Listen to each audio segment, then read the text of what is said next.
Coming up next on Scale Auto Guy's Workbench, another unboxing video of a kit that I just recently purchased. You're not going to want to miss this one. Stay tuned.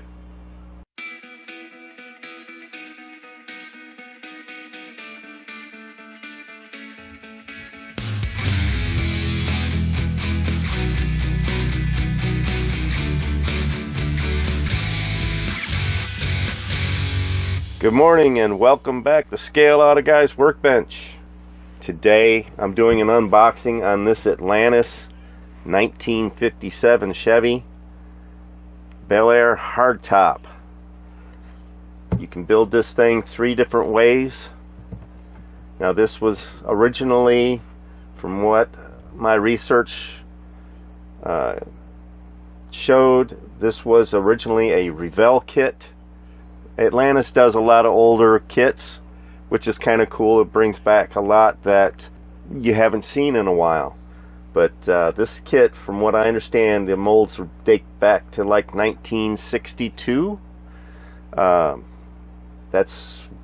would think that it would have been sooner than that, but that's what my research came up with.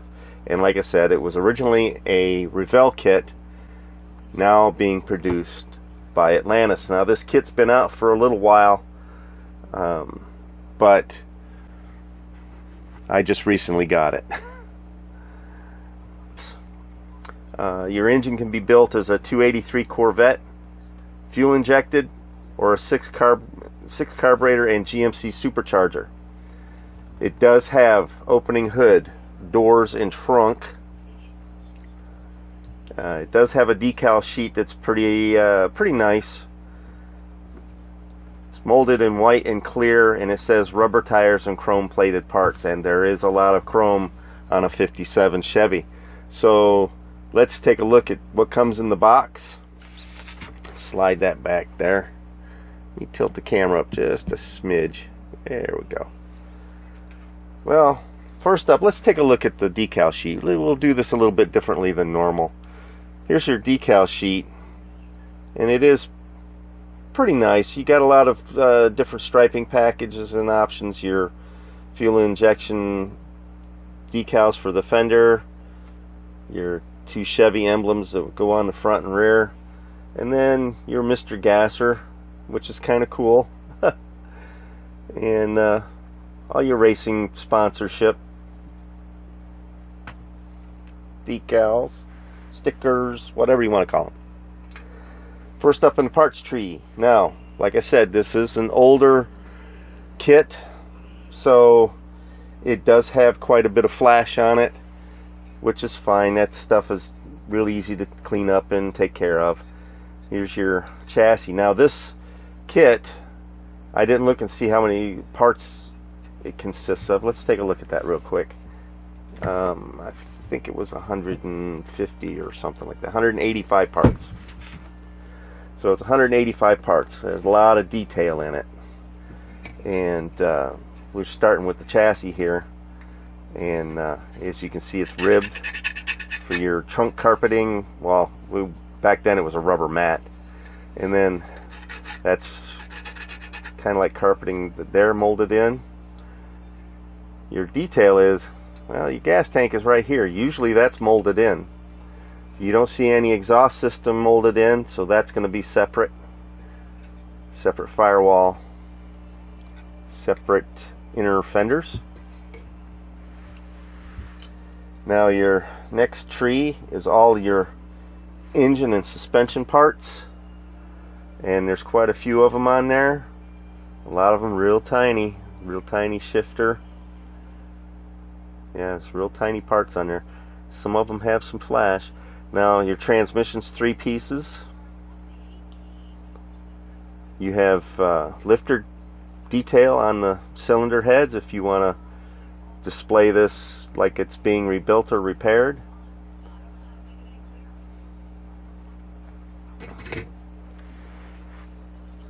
Next tree is your rear leaf springs, your front suspension parts, your front and rear seats and seat backs. Well, seat back. The other one doesn't have one, I don't believe. Oh, this would be the seat back for the rear seat. But yeah, look at all that flash right there. There's a ton of it. But that's okay. That's okay. Now it does give you the solid front axle if you want to do this as a gasser. So you can build this stock or drag or something in between. Here's your door panels, your trunk lid. Yeah, look at all of that. Wow, that's a lot. And your hood, rear door panels, not door panels, but just rear panels, front door panels, hinges for the doors. Now this also can be built a couple of different ways as far as the front suspension goes. You can build it with a lowered front end, a stock height, or you can do the gasser with the that solid front axle. Here's your body. Now you're going to have to remove these parts. These don't. This part here doesn't stay with the car. That's just to give it a little bit of rigidity. And wow, look at that. Wow, that's going to be fun. Wow, I didn't notice that when I first pulled this out of the box, but that body is really warped. Okay, well, when I go to build this one, I'm going to have to heat that and bend it back. Wow, that is really, well, or I can build it as an accident car. I don't know. But wow, I haven't seen one that warped in quite a while. Wow, holy smokes. That should be more like, you know, that.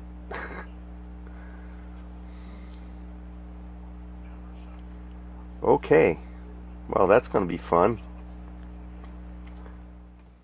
Alright fellas, I'm going to jump in here real quick.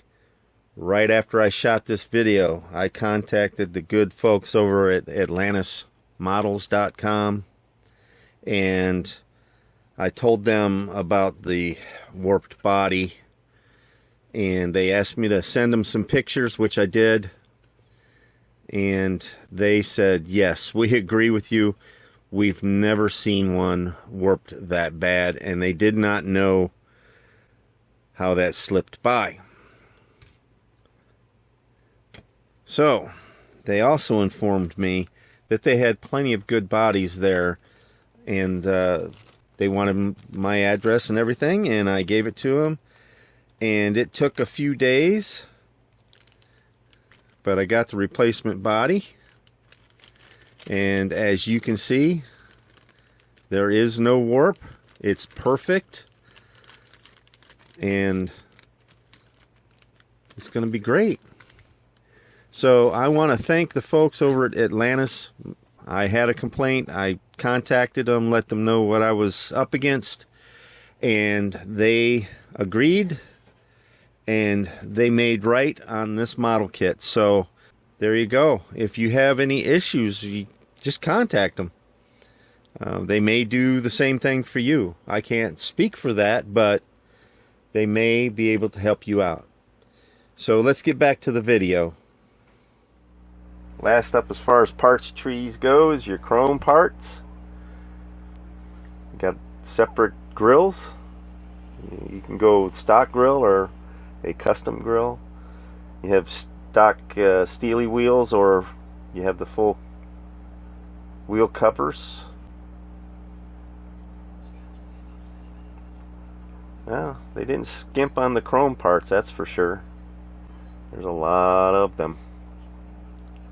Not exactly sure what these are.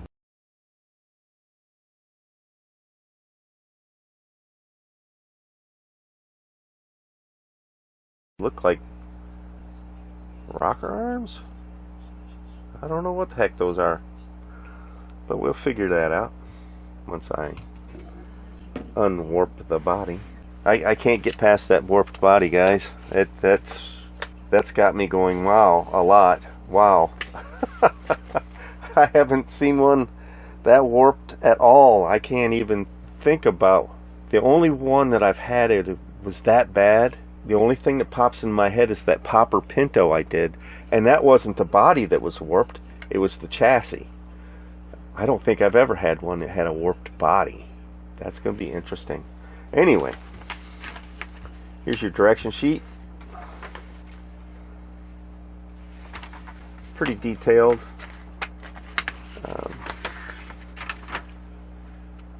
Oh, one more thing I need to point out, and that is one thing I forgot to show you guys so far.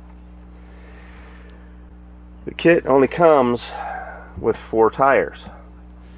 Now if you're going to build this in a drag version, you're going to need something more than stock tires.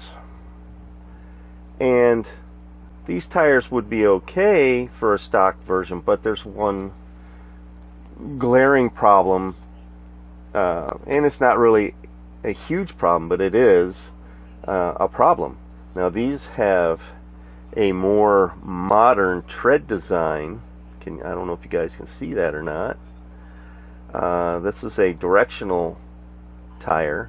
Now it's not labeled, the sidewalls are smooth, but that's kind of a directional like radial tire tread mark, so that wouldn't keep it true to the stock version, other than if you were doing a resto mod, I guess you would call it, something that's being currently built, and you can only get these kind of tires. But we all know in the real world, if you're doing a 57 Chevy, you can find the bias ply tires for that.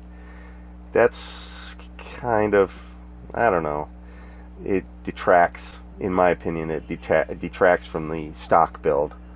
And it doesn't come with any kind of drag slicks or anything like that. I do have some around here that I could use. I have these Firestone Drag 500s that I could use, but they're, I don't know, they're a little bit small for this. I think I have some other ones, some Race Masters around here somewhere, in one of these drawers here, from another kit that I could use. And I also have some track tires, the wider slicks. I think I got those out of the 69 Torino kit, but I'm not sure. I've had them a while. I don't really remember where I got them. But anyway, there's the unboxing. Man, I'm sorry, I keep coming back to this, and that just blows my mind. That really does. That's going to take some effort to get that back straight. Man alive, that thing is... Whew. Anyway, there we go. That's the Atlantis 57 Chevy Bel Air hardtop. What do you guys think? Is this doable? Is this more than you would want to take on? I think I can do it. It's not a big deal. Just have to heat up that body with a hair dryer, or dunk it in a pan of hot water and kind of straighten it out a little bit. Let me know in the comments section below. What do you think about this? I think it's going to build up pretty nice, but we'll have to wait and see. We'll cross that bridge when we get to it. If you like this video, give it a thumbs up. Like I said, if you have any comments or questions, leave those in the comments section below. You know the drill. If you want more videos like this one, or more build videos, make sure you hit that subscribe button and the bell icon. Make sure you hit that so you're notified when my next video comes out. Thanks for watching Scale Out a Guy's Workbench, and I'll see you on the next build.